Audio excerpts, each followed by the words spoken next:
No dance করবো না, enjoy করবো আর কি। আমি হচ্ছে সাভার থেকে আসছি। কেমন লাগছে? খুবই ভালো লাগতেছে টু বি অনেস্ট। কতদিন ধরে চিনেন? আতিফ আসলামকে সেই ছোট থেকেই চিনি, ওনার গান শুনে বড় হওয়া আর কি। আর হচ্ছে গানগুলো বেশি পছন্দ করেন? আচ্ছা, ওনার সবচেয়ে পছন্দের গান হচ্ছে পেহলি নজর মে, এই গানটাই খুব ভালো লাগে। আপনি কি ওটার সাথে আজকে ডান্স করার জন্য প্রিপেয়ার?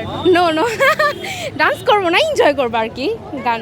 আপু যেহেতু বললেন আসলে আতিফ ইসলামের গানের সাথে আসলে ছোট থেকেই শুনছেন, হ্যাঁ, হ্যাঁ হ্যাঁ। এই যে সরাসরি দেখা, আসলে এই অনুভূতিটা যদি একটু বিস্তারিত বলেন। আচ্ছা, এই অনুভূতিটা আসলে বলে প্রকাশ করা যাবে না, যেহেতু আমার প্রথমবার আমি কোনো কনসার্টে আসছি। আমি হচ্ছে এর আগে কখনো কোনো কনসার্টে যাই নাই।